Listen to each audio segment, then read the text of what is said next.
Good day, folks. My name is Dustin Cormier. Welcome to my presentation on what are the Mahadashas.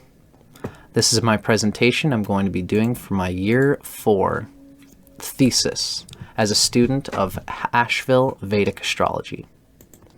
I'm very excited to be teaching you about the Mahadashas today. We all ought to know that you cannot read everything about a person from the natal chart alone. That only shows the natal chart from a fixed point in time. The natal Rashi chart is a key moment because it represents the seed from which our lives unfold, and it imparts information on our basic ego structure that sustains our entire energy field, for better or worse, throughout our lives. So whenever an important and impactful experience happens in our lives, it's usually because the dynamic energy of the moment has somehow affected that fixed ego structure.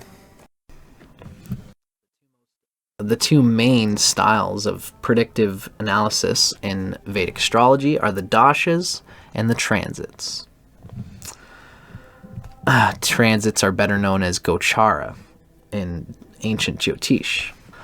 Now, the emphasis here is that as astrologers, it's important for us to have as many tools as we can to help us understand and even alter our message of the client's divine essence in a way which makes our message useful to them and graspable to them, give it to them in a way that they can immediately grasp in their experience in a functional and practical way.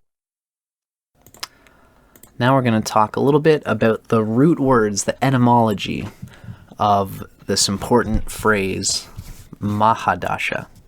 As well, we're going to describe what Vimshotari means.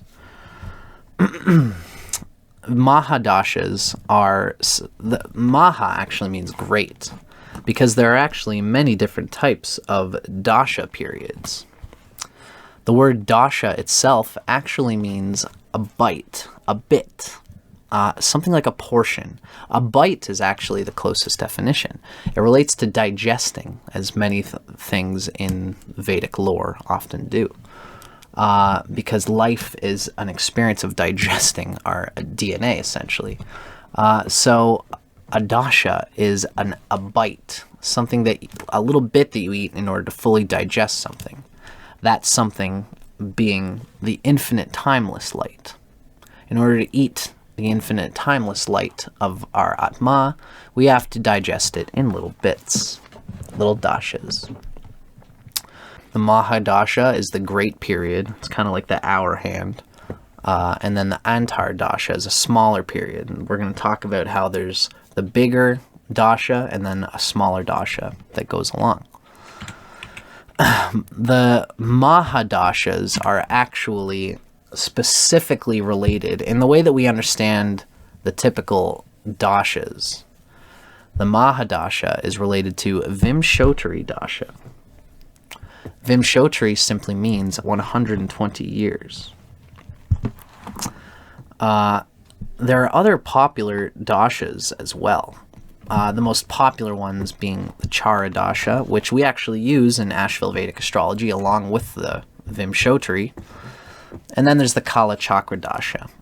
Parashara lists 42 different types of dashas in his Horashastra.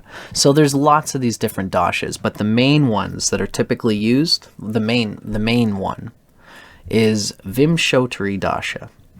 It's a dasha which considers us through the lens of a 120-year calendar, which kind of works especially because this is an age period that's made for almost the typical life of a human today, although most of us don't live much past 90.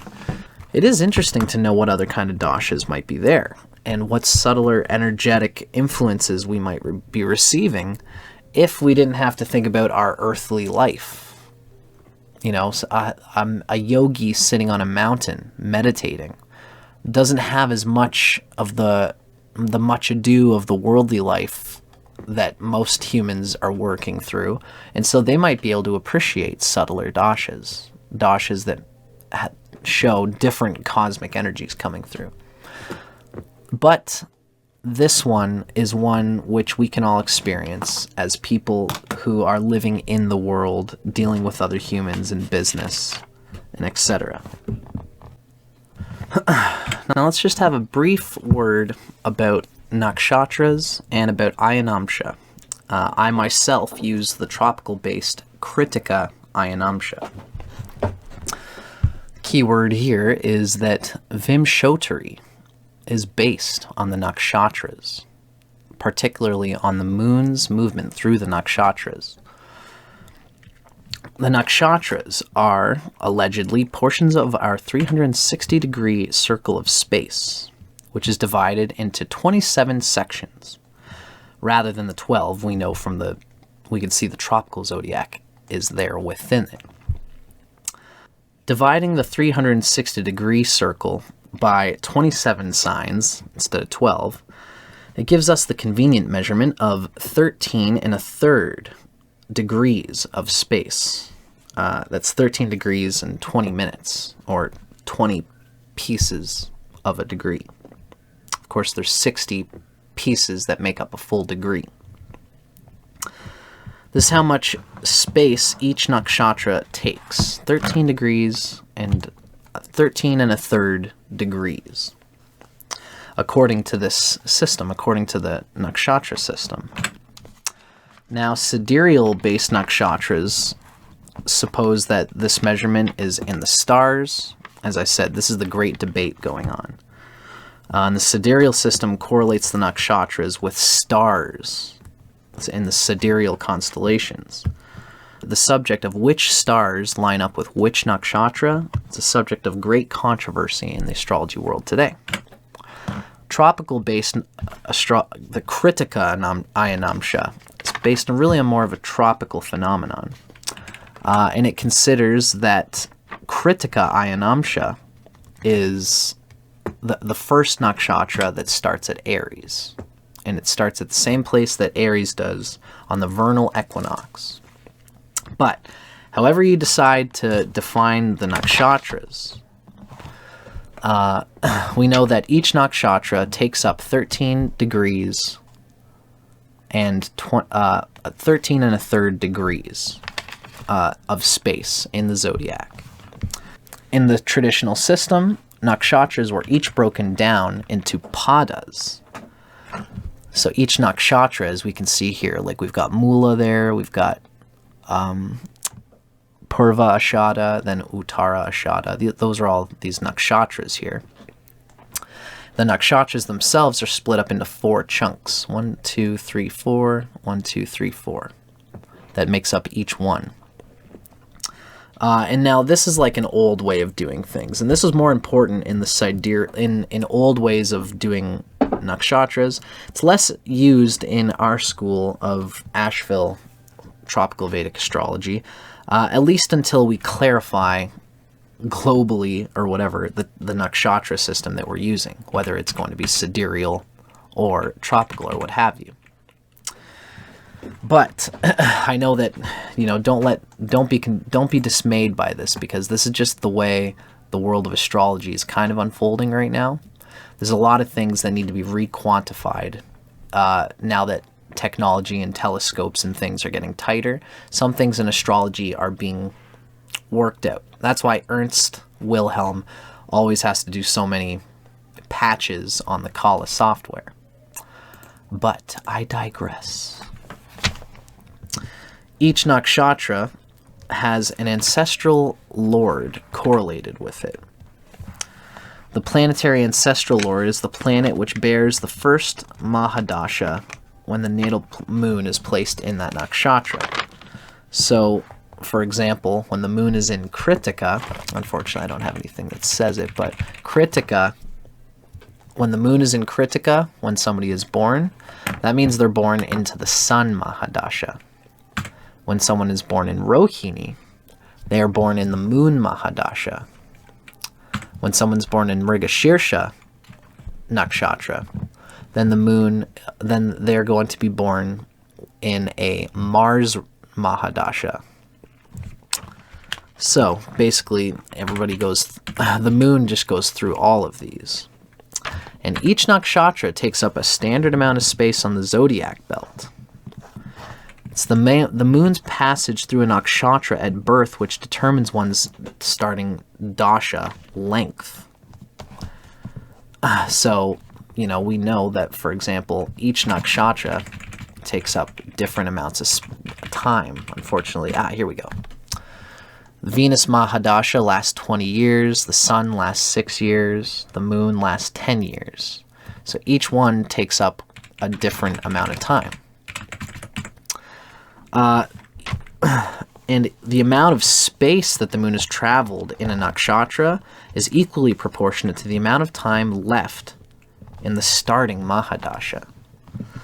So if the moon is, for example, halfway through your nakshatra when you're born, then you'll start halfway through your first Mahadasha. I know I've just kind of explained that, but I'm just going to reiterate just so we understand what's going on here. Jupiter. If we're born, let's say we're born in Punarvasu. That's right here, just at the end of Taurus. The moon is in the nakshatra of Punarvasu. Again, this is according to a certain Ayanamsha. So, if you're born in the first pada of Punarvasu, you're going to start at the beginning of the Jupiter Mahadasha, and that full dasha lasts 16 years. If you're born halfway through the nakshatra of Punarvasu, then you're going to start halfway through the Jupiter Mahadasha, which is, of course, 8 years. It's half of 16. And you only have to experience that half. So now some of you might be asking, I wonder what a Vimshottari map actually looks like. I'm sure many of you have probably seen it on your Kala software. On the bottom left, you can usually find it here, where you can organize them according to just the dasha. And then you can go into the Antar Dasha, which is essentially the minute hand to the hour hand of the Mahadasha. The Mahadasha is the big one, then the Antar Dasha is the minute hand, and then you can go into a second hand, and then into a demi-second hand, etc. Though most people don't usually go much farther beyond 3. Beyond 3 different layers of the dashas. And so you can find them there. What I highly recommend for anybody watching, something that I like to do is to see the PDF, which Kala software allows us to do. You can just go to print, set batch printing. I do this for every client. I highly recommend it. I've got a few things that I would usually do, but for now we're just going to go to Dashas. You can see the Vimshottari. And as well, we're also going to include Antar. The second layer of the dashas. We're going to press set, and then we're going to print the batch. So you guys are just going to see that this is going to save in my downloads, and when I go to my downloads, we can see right here that this is the Vimshottari that I just looked up. Now, I have a chart in mind for somebody here who we're going to be viewing. Essentially, this is the chart that we're going to be looking at. And as you can see, we have a whole page dedicated to the full expanse of the first Mahadasha, which we can see is the title here, and then all of the smaller dasha periods that go around with it.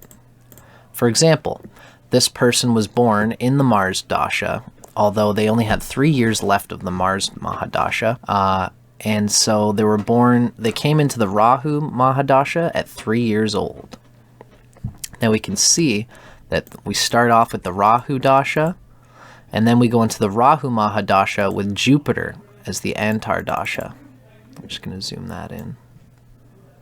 Then we have Rahu as the Mahadasha with Saturn as the Subdasha in 2010. And that's what these Vimshottari maps actually look like. This is what you'll be reading when you're reading from the Mahadashas of a person. But as well, of course, you can just go to the classic bottom left of Kala, and you can see it there as well. So this is like, that's what a Vimshottari map looks and functions like.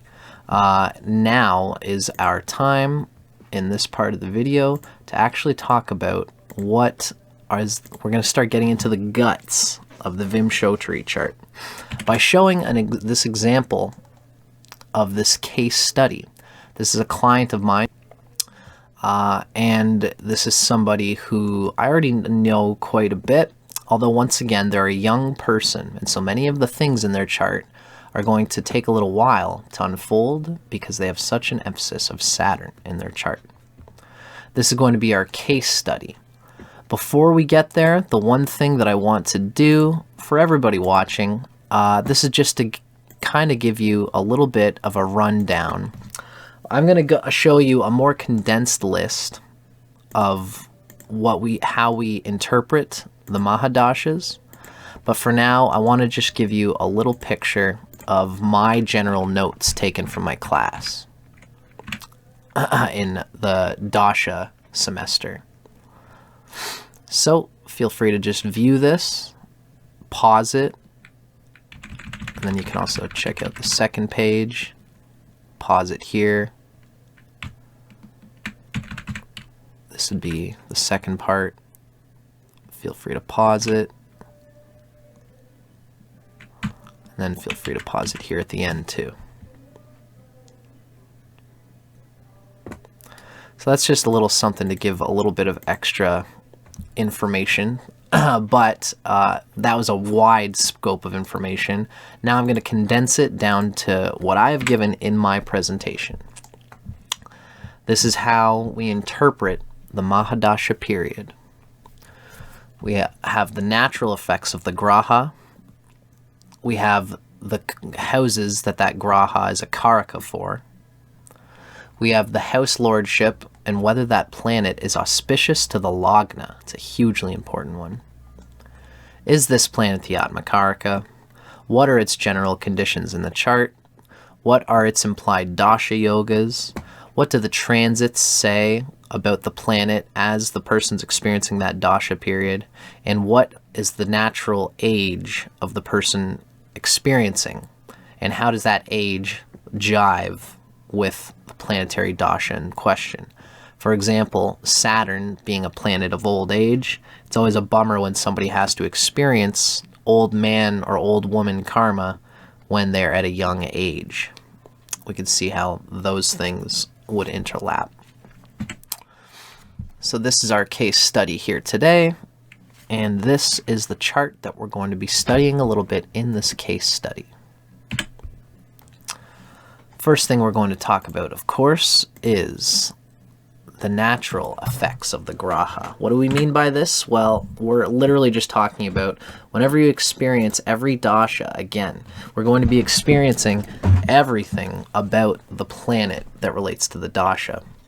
Now, you have to consider that this means the natural qualities of the planet, and this also means the qualities of the planet as it is expressed in the individual's natal chart. Some charts have an aversion to a planet like Saturn. This chart that we're going to be observing doesn't really. It's actually keeps Saturn in a good, positive regard, but there's so many things to define it. But before we get to the individual, how an individual takes the planet, the first thing we have to talk about is the nature of the planet itself. And with a planet like Saturn, we can expect that there will be some difficulties whenever someone's going to go through a Saturn Mahadasha. Of course, this person, mind you, I do want to show before we get into this, the person in question that we're going to be talking about today, their Saturn Mahadasha doesn't start until they are 37 years old in the year of 2039. So we can see that this person has a lot to go through before they experience their Saturn Mahadasha. But we're going to talk about all the positives that have to do with the fact that they are being allowed to wait later in their life before they experience it. And it will probably be a period of great glory for this person. Now, what is the nature of Saturn? And what can everybody expect from a Saturn Mahadasha? Because this is, of course, this has to do with the nature of Saturn, so everybody is going to experience these qualities the same way. Saturn is a cruel, malefic planet, as we can see. So it's always going to bring pain, it's always going to cause struggle, but it also does have the added bonus, especially if Saturn is placed properly. And if Saturn, this does really well if Saturn is a Kendra lord, an angular lord, because the angular lords are always stronger when they are a malefic. Kendra lords or angles require a grip, a firm standing grip in order to really grab the opportunities involved with it. Saturn is one of those planets that are malefic in the sense that it forces us to act for better or worse sometimes, but sometimes for the better. So, that's just the nature of a malefic planet. All in all, the cruel nature of Saturn will cause some kind of pressure to act in some way, and it will cause suffering. The gender is neuter. It's a Shudra caste, which means that Shudra is the slave of the ancient Hindu system, which means we can expect that anyone going through a Saturn Mahadasha is probably going to have to experience something of the cosmic garbage bin janitor type of consciousness, where they really have to clean up some kind of mess in their own lives or in other people's lives, and they'll probably feel bad about it. It's tamasic quality. It's not necessarily going by inspiration or even opportunity. Sattva is inspiration, Rajas is opportunity, Tamas is necessity. Saturn governs grief, sorrow, and our capacity to deal with it, accept it, and endure it as a sacrifice to greater heights of self. So Saturn's Dasha could bring moments of rest and respite, and a person can recharge themselves at this time if they have a good Saturn. And in charts like the one that we're going to be, this case study, in a chart where Saturn is a fulcrum or an anchor that's leading to greatness, this glory can come through struggle and patient endurance of great pains, for others' sake specifically. We note that Saturn is exalted in the sign of Libra, the sign of the other. So, now that we know a little bit about the natural effects of Saturn, how does Saturn's karakas change the effects of this reading of a Saturn Mahadasha for this person? Well, Saturn is naturally a karaka. As we can see here, the person's a Taurus rising. So that's why we've got Taurus here. Sorry for anybody who's used to reading the northern chart. This is a southern chart, and this is the way that I've chosen to do this presentation. So we can see that Taurus is the rising sign.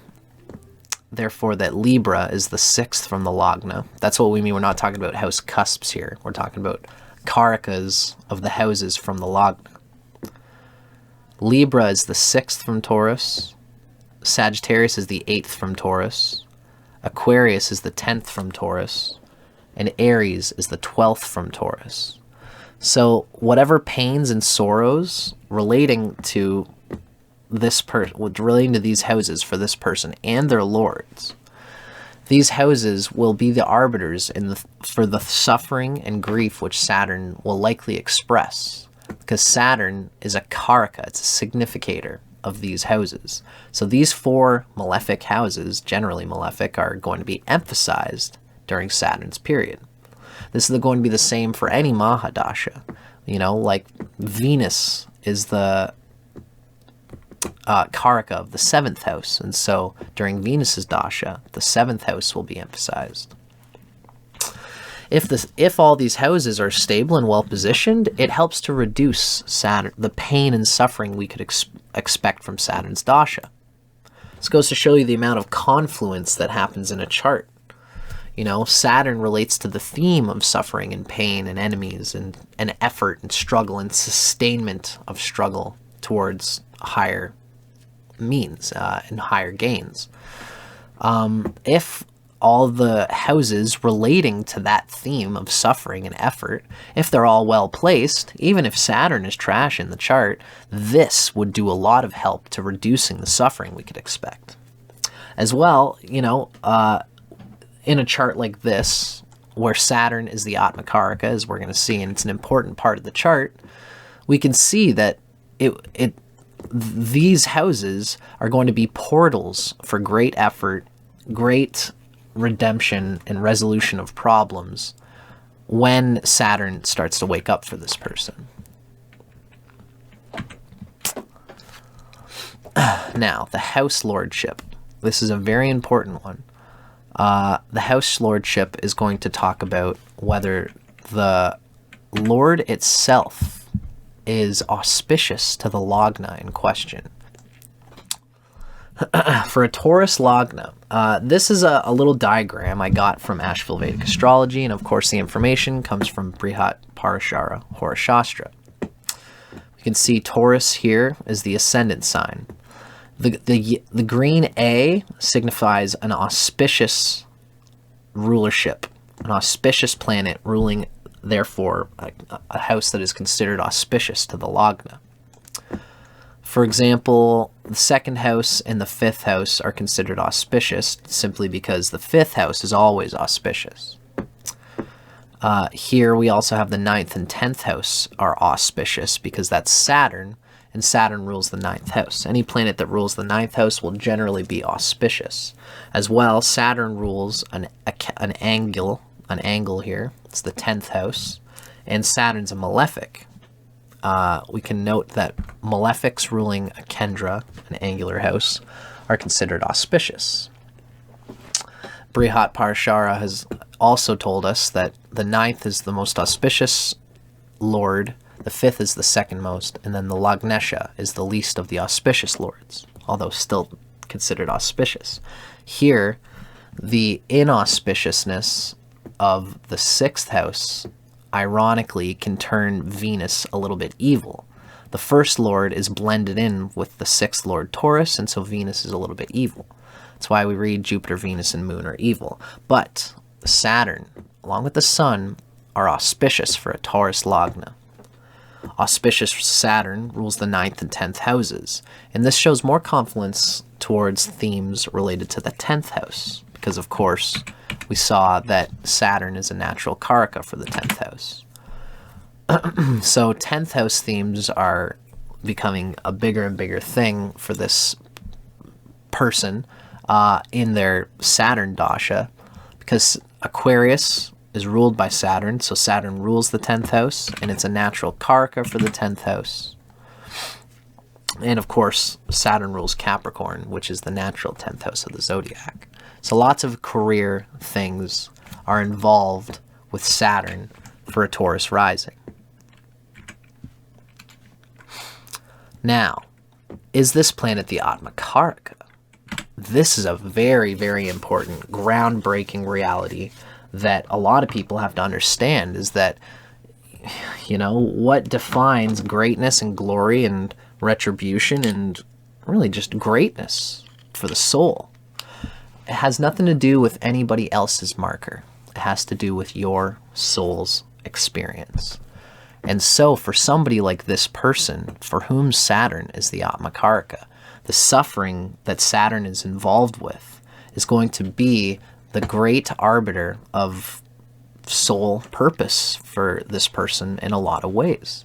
That's the Mahadasha of the Atmakaraka is going to emphasize everything related to the planet that is the Atmakaraka.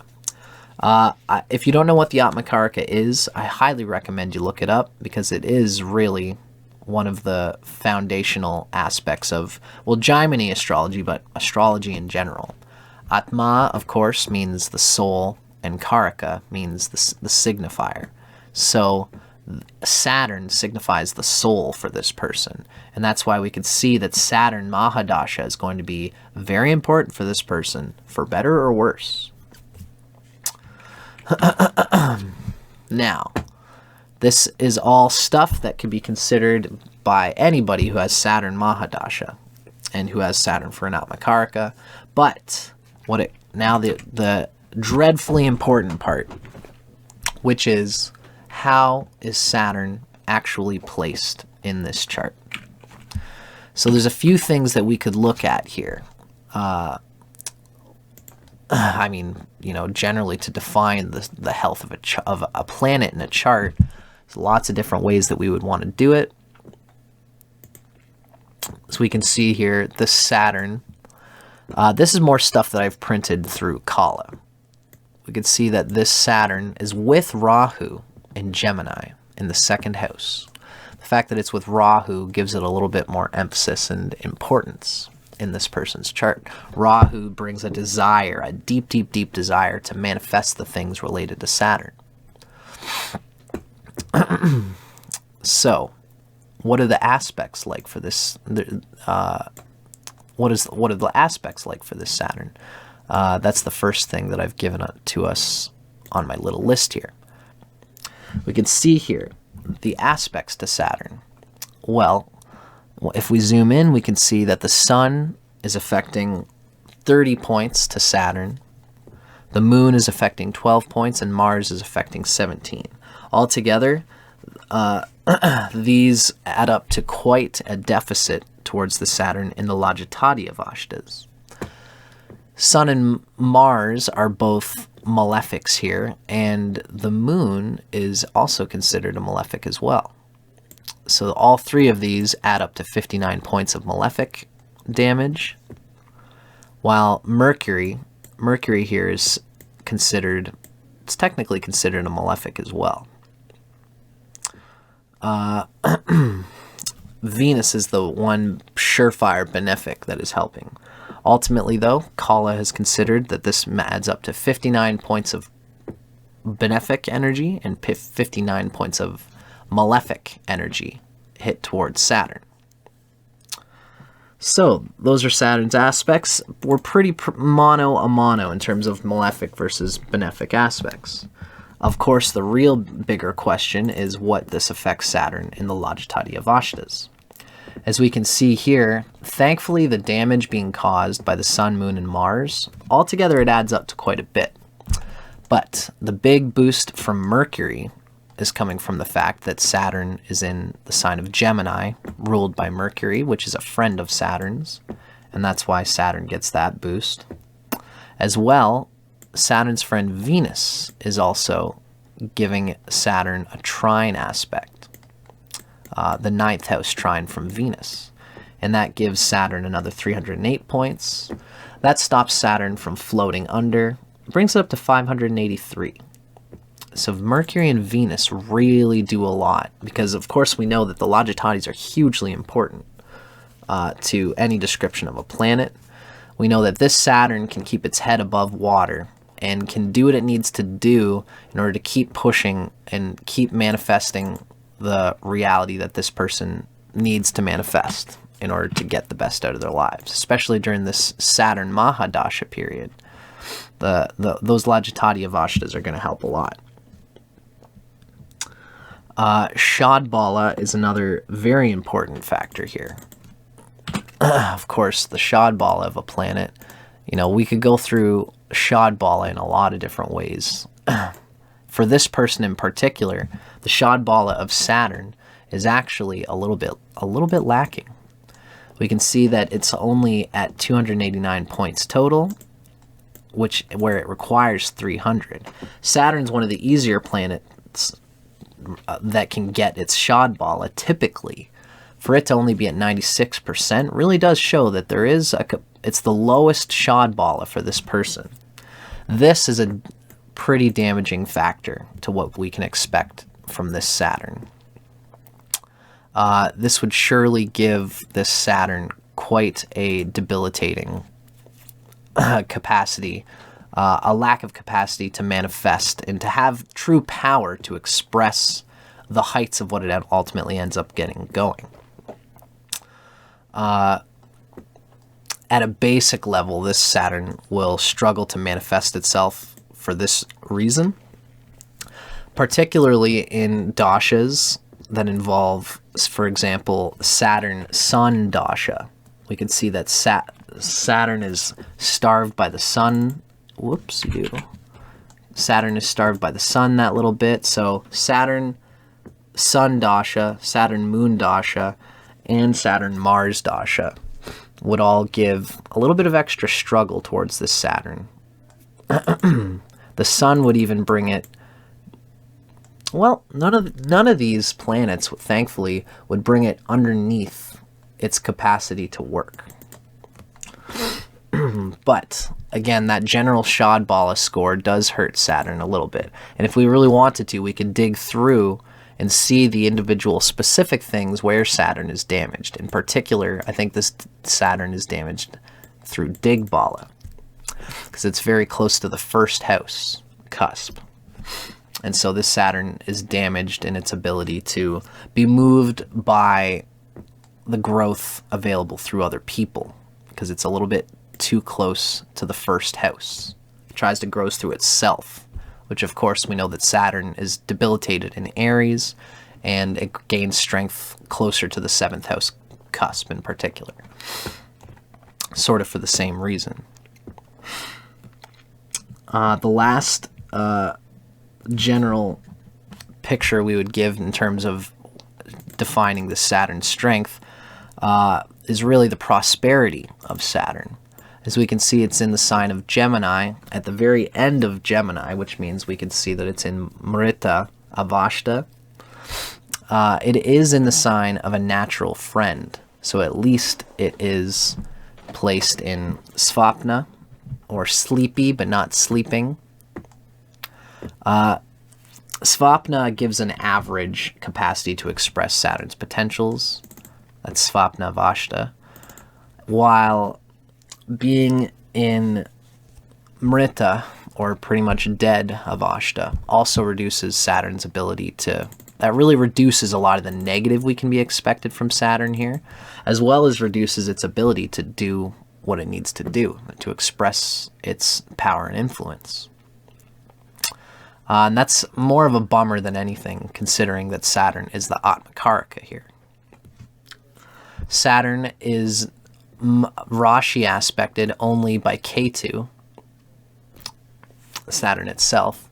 And of course Saturn is with Rahu, which gives it a bit of a malefic influence. Thankfully, the Capricorn and Aquarius, which Saturn rules, have a little bit more help going towards them. Saturn and Mars do burn out Aquarius, but Mercury helps Aquarius through its Rashi aspect. As well, Venus and the Moon give their aspects to Capricorn. And Jupiter. Jupiter gives its aspect to Capricorn as well, Jupiter being a key one. So this obviously shows that the 9th house and 10th house generally have some pretty good help.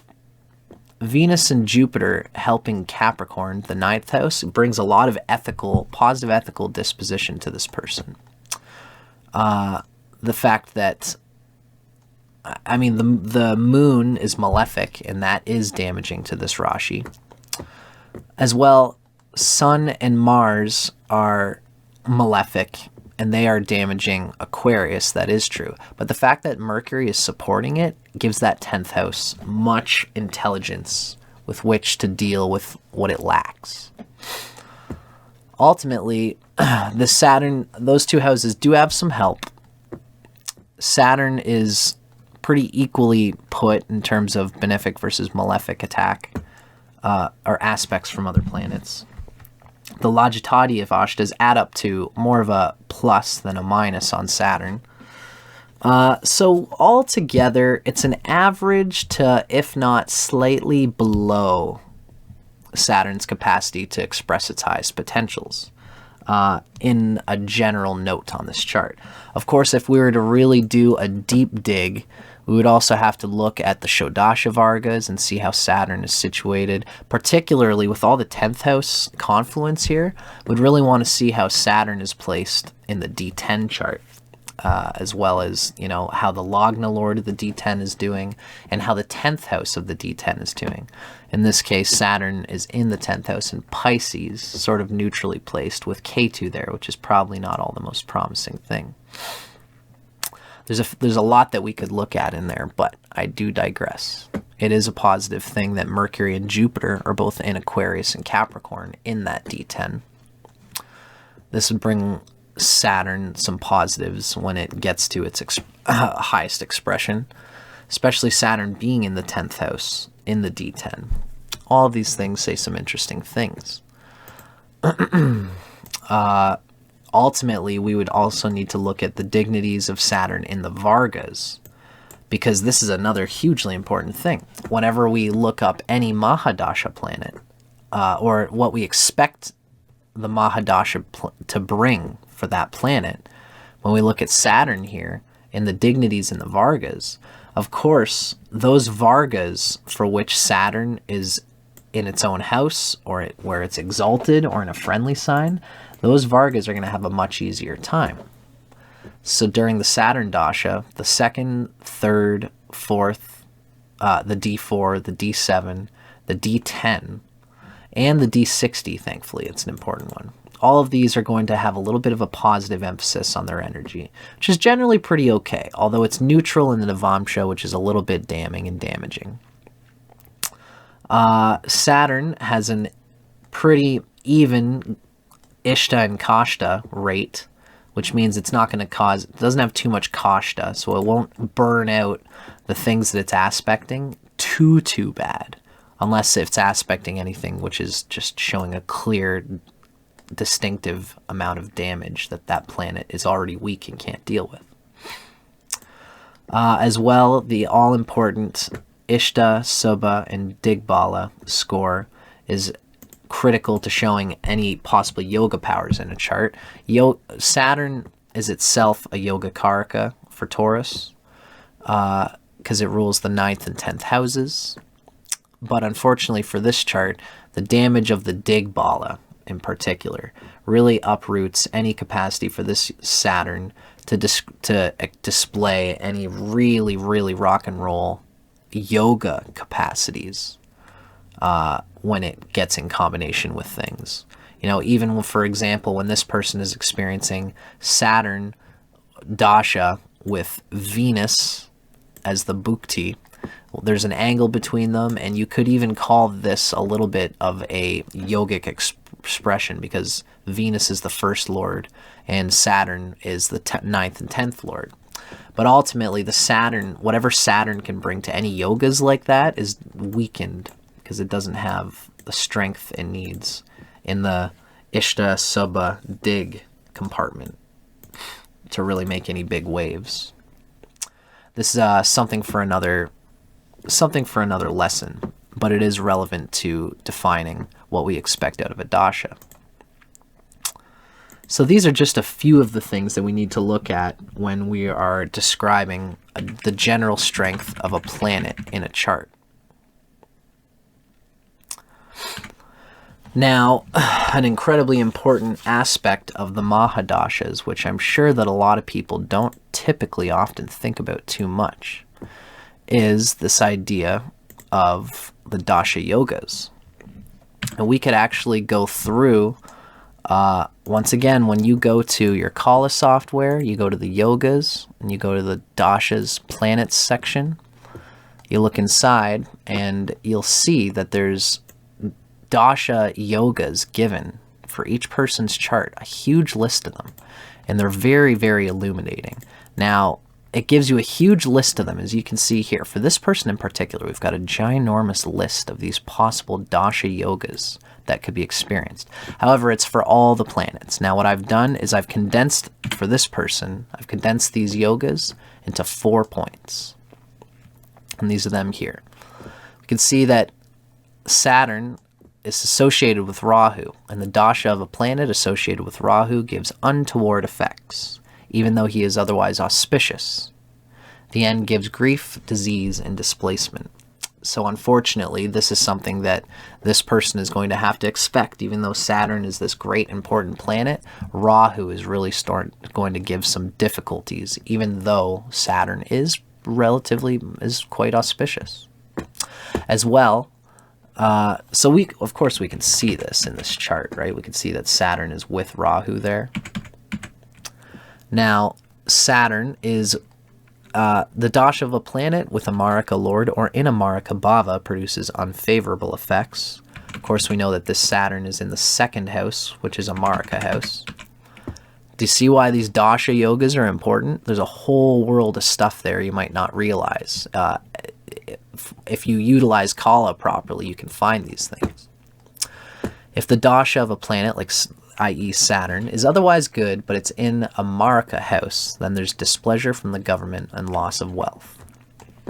So we can see here, once again, that's another damage to Saturn by being in a Maraka house. So it's 3 different damaging yogas for Saturn, which is already a heavy planet. So we can see that that does emphasize some difficulty for this person. Now, of course, the Gochara and transit indications are extremely important.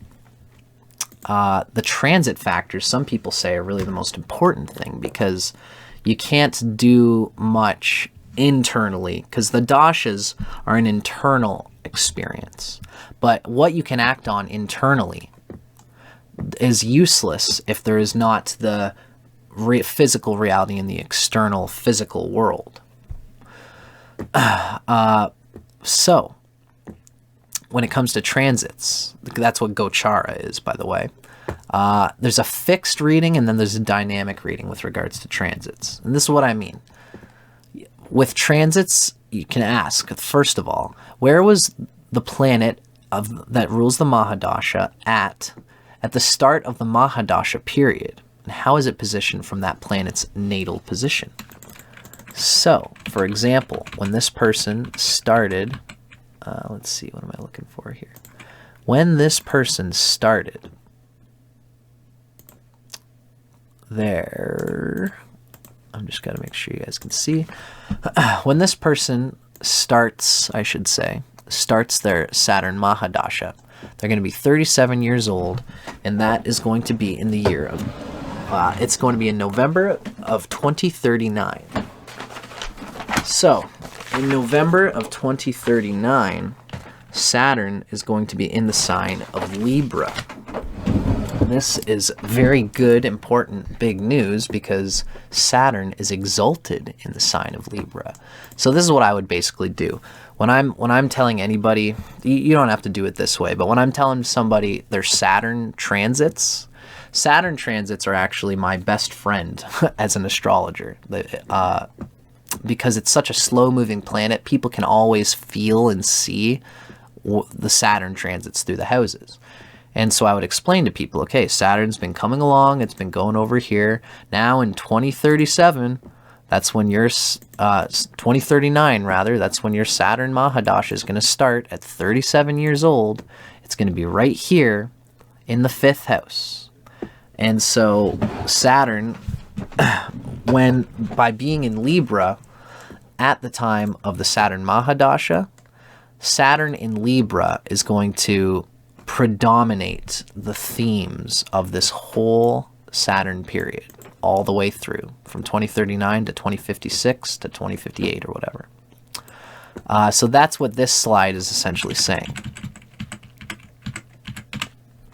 Where was the planet at the start of the Mahadasha period? How is it positioned from its natal position?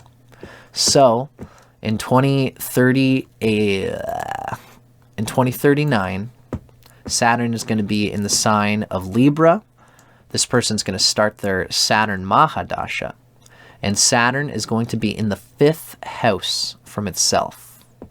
Which is I would call that a positive thing. Obviously, the 5th house is a naturally auspicious house. So this Saturn is going to be dealing with things that relates to its own natural energy by being in Libra, where it's also exalted.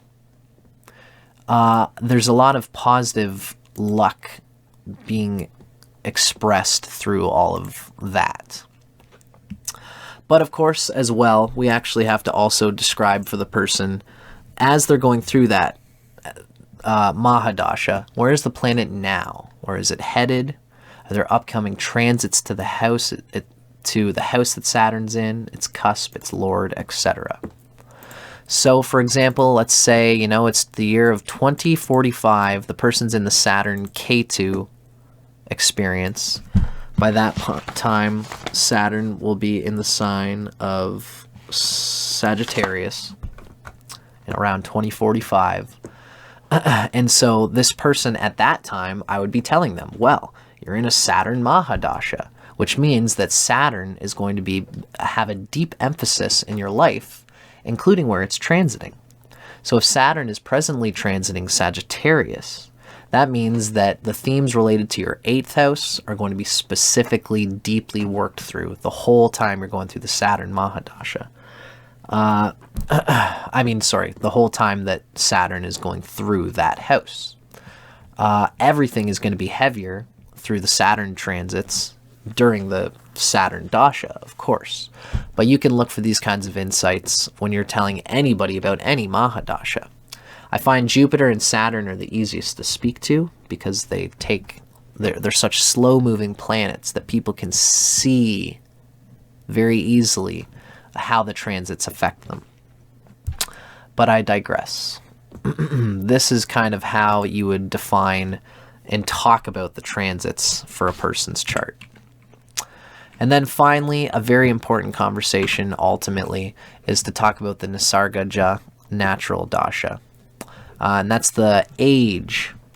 People can, what Parashara tells us is that the best Dasha of a Graha is when it happens in its own age. For example, if you happen to experience your Mercury Dasha from age 3 to 12, this is a very positive thing. If you experience your Venus Dasha while you are 12 to 32, that's the best time to have your Venus Dasha. And this is because, when you're experiencing the Mercury phase of life, it's from age 3 to 12, you're learning about things. So if you're experiencing Mercury Dasha at that time, you're emphasizing learning at a time when you should be learning. If you experience Venus Mahadasha from 12 years old to 32, then you're emphasizing passionate youth at the time when you should be emphasizing passionate youth. Jupiter Mahadasha from 32 to 50 is also beneficial in that sense. So these combine with each other, as well as the Graha maturity age. And this is really the condensation of this whole reading for this person. This person is so wrapped up in Saturn. Saturn's the Atmakaraka. It's the 10th lord as well as the 9th lord, and it's in the 2nd house. So this person is interested in having a solid sense of wealth or some kind of slow-moving progression that they want to move forward on, especially with that 2nd house. So it was important for me to explain to this person that they're not really going to get the best fruits of their chart until they have at least gone past their Saturn return. But specifically, they won't get the fullest of the fruits of their life until Saturn has manifested in their 36th year of life. Saturn begins to mature at 35 years old, and it finally fully matures at 36. Until then, its potentials are still hanging latent and are not focused on. So it's important for me to transmit to you how nice it will be for this person that their Atmakaraka Saturn won't experience its Dasha period until after Saturn has matured. Because we can see here, Saturn matures at 36, and this person won't be experiencing the Saturn Mahadasha until they're 37. And this whole period will be emphasized in a positive way because of that. The final thing to talk about would be how the Bhukti lords, how the Bhukti periods relate to the Mahadasha lord. Does the Mahadasha lord naturally get along with its Bhukti lord? For example, when this person experiences the Saturn Mercury Dasha, let's say. Well, Mercury is a natural friend to Saturn. So that second step is always a useful positive boost in the Saturn Mahadasha. Saturn Mahadasha with Mercury as the Bhukti is a bit helpful because Mercury is a natural friend to Saturn. But in this particular chart, the question becomes, is Mercury a temporary friend to Saturn? Well, we can see here that Mercury is in the 5th sign from Saturn, which means that it's a temporal enemy. So that's why this Saturn is considered in the sign of a friend and not a great friend. Still, though, that's still an okay dignity. We can see that Saturn, it's actually considered a neutral friend. Ah, yes, I see. Right. So Gemini is ruled by Mercury. Mercury is usually a friend, but because Mercury is temporarily an enemy, because it's not close enough to Saturn to be a temporary friend, the Saturn is considered neutral. And that all counts. When this person experiences Saturn with Mercury, again, Mercury is a natural friend, so it makes things easier. But in this chart, Mercury is neutral to Saturn. Temporarily neutral, which means that it's not going to get the benefit that it might for someone whose Saturn is a little bit closer to Mercury, right? So this is kind of what we're getting at here. Does the Mahadasha Lord get along with the Bhukti Lord? How did the Mahadasha and Bhukti Lord get along temporarily in the context of the chart? Again, that's dignity and temporary friendship.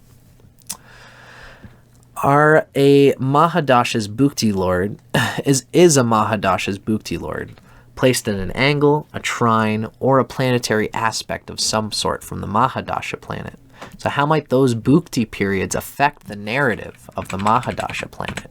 In this case, we can see it would probably be a positive thing, because that Mercury is very much, as we know, it's trine to Saturn. It's giving Saturn that Lajatadhyavashta of huge 406 positive points. So we know that the Mercury is trining Saturn. And it is therefore, during the Saturn Mahadasha period, it's going to be uplifted by that intelligence of Mercury helping it out in every moment. Whenever Saturn suffers in any way, this Mercury will find some way to get some progression out of it by having an awareness of what's going on. And this is just an example of the kind of thing that can happen when one planet is an aspect to the Mahadasha Lord. And this is why there's a lot of context to consider when you're doing these Mahadashas, but this is just the nature of doing any kind of Mahadasha properly, so you have to cinch it and see it in the way of taking everything to consideration in the chart. But if you follow the steps that we've given here and the tools that Asheville Vedic Astrology has given you to interpret these things, you'll be able to get it in no time. I hope you guys enjoyed this presentation. It's a lot to digest. For now, I'm going to say that this is the end of it. I'm Dustin Cormier. Thank you very much for watching, folks. I hope it helps you on your journey, and I'll see you guys in the next lesson that I get to be able to do.